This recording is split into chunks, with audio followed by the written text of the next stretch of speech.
Now recording. Hey guys, this is Two Dogs Hawkeye. Lately you've seen me do a whole bunch of gear reviews on multiple things, including my new tent, which I basically got for a steal.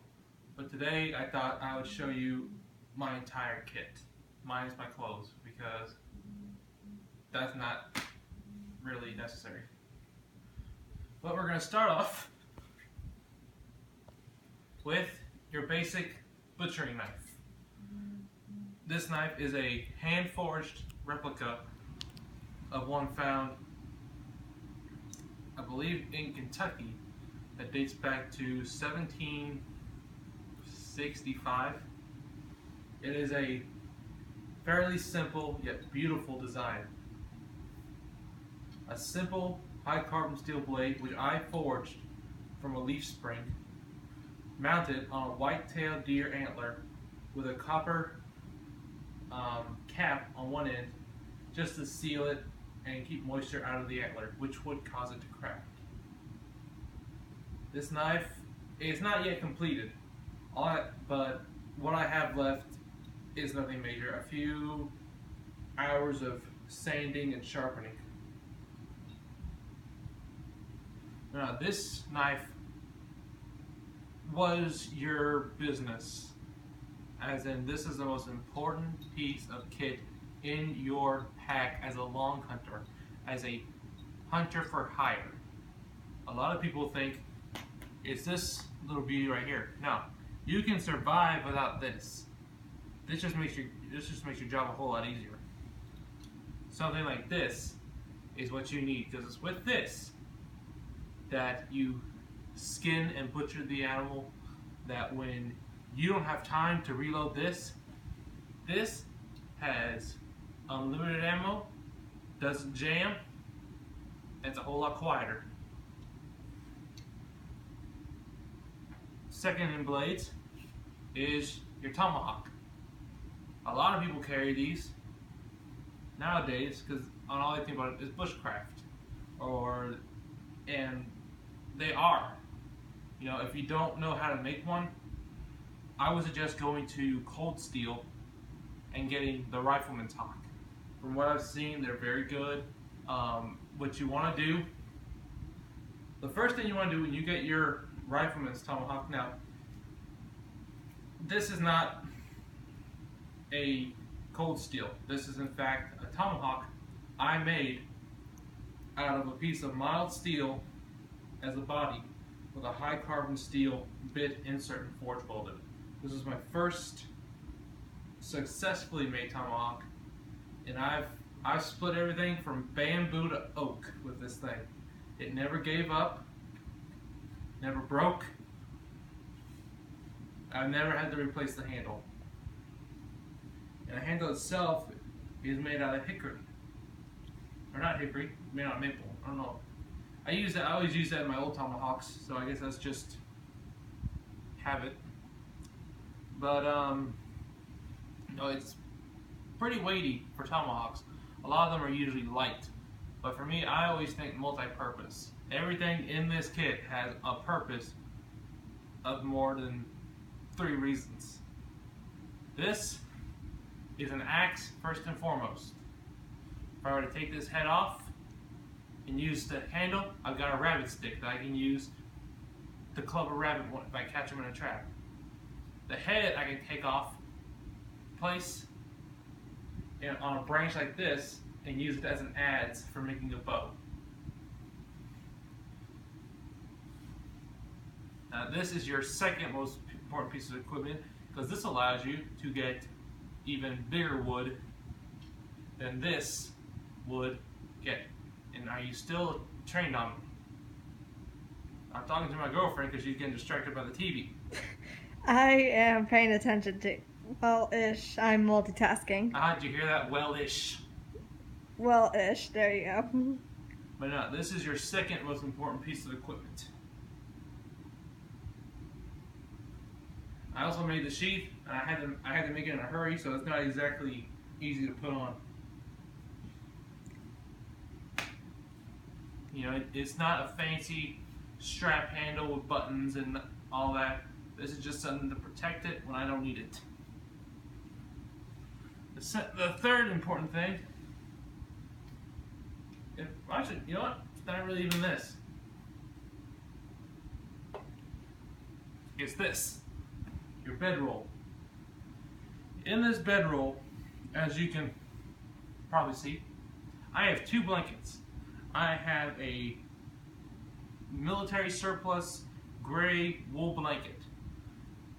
Now, anybody who's watching this, if they've seen Daniel Boone, Fez Parker Daniel Boone, either put a like or a comment, and I can so I'll know how many people will know this. But if any of you, those who have seen it, you've all seen him laying down on the ground with a blanket like this, and he looks happy and comfy. That's not true.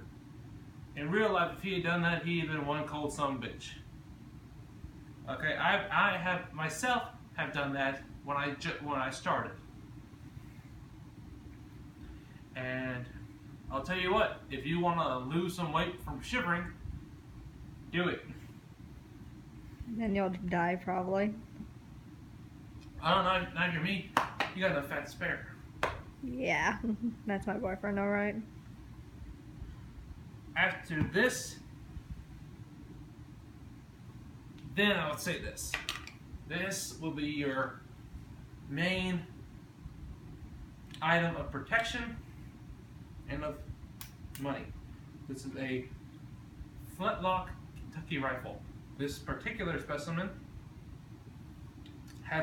was made by Pedersoli over in Italy. The gun itself, it's about, well, I don't even know how old it is. Believe it or not, my grandfather sent it to us from California, I believe, or Colorado. Last I heard from, I don't know where he's living right now. It's pretty old. Yeah, it's what you say. It's been rode hard and put up wet. But it's a very good rifle.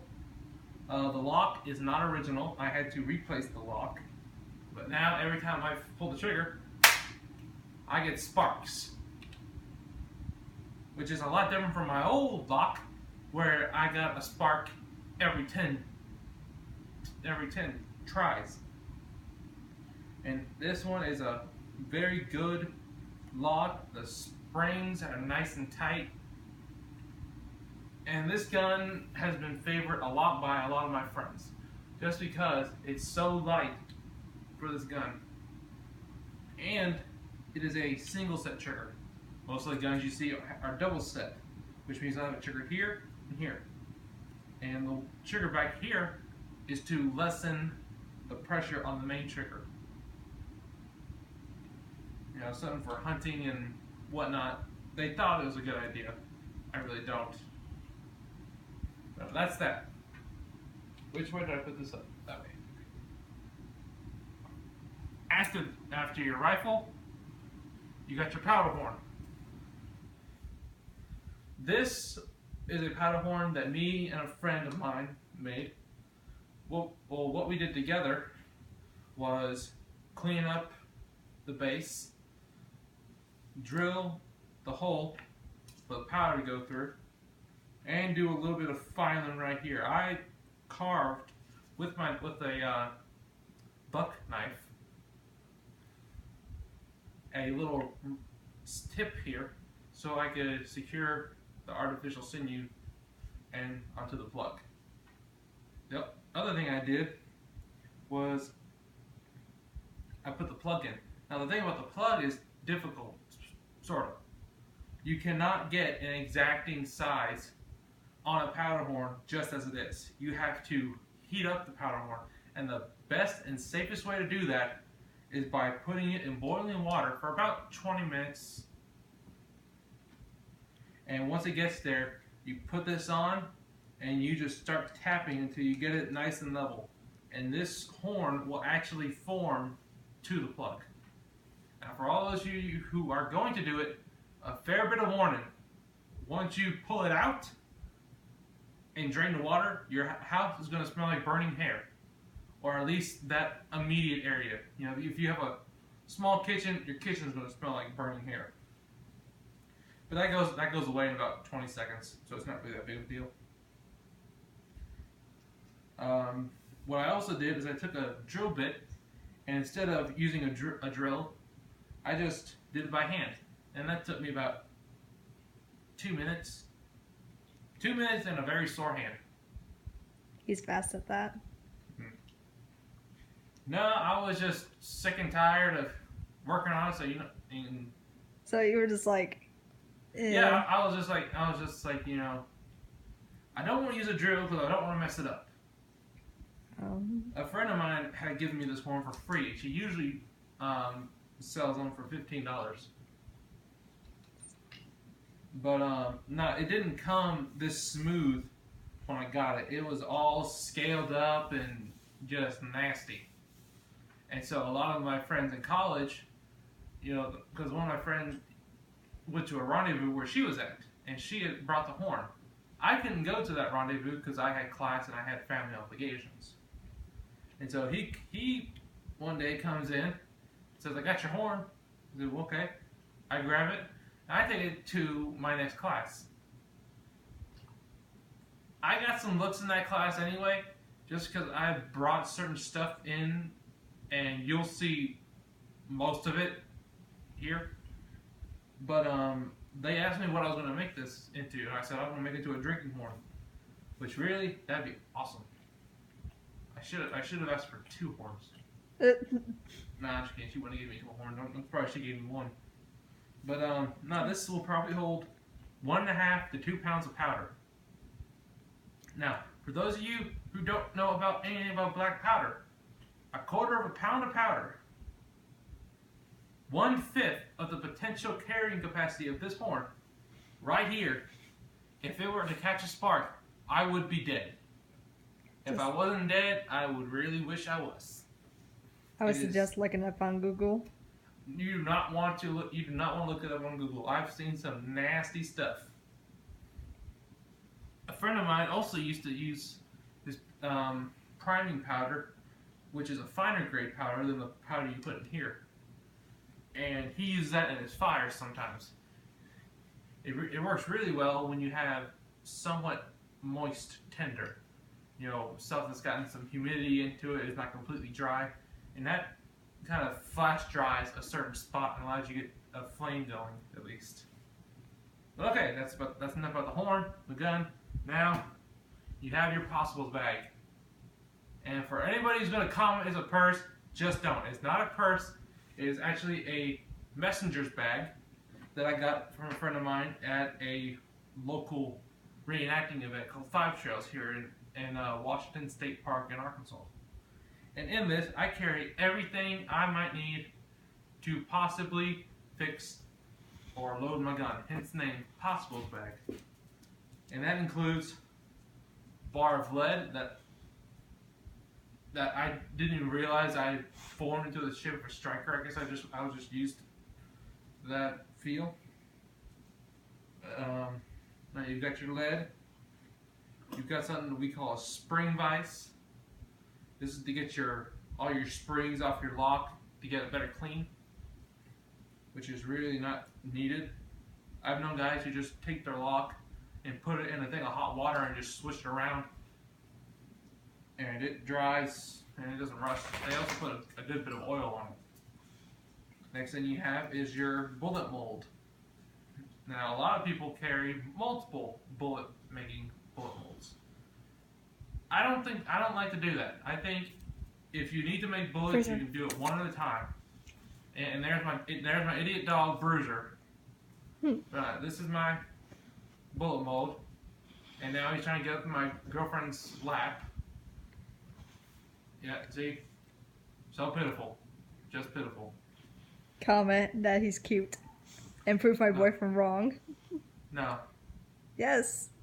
Alright, nah, you ought to hear that dog when he lets the thunder go. Well, that's a good thing to put on. This is a good conversation to put on YouTube as well. Hey, comedy value. You got the comedy value. True. You've got just a little screwdriver. I haven't gotten around to making a screwdriver, you know. So I'm using this from I'm actually using it from an old military training rifle that I have.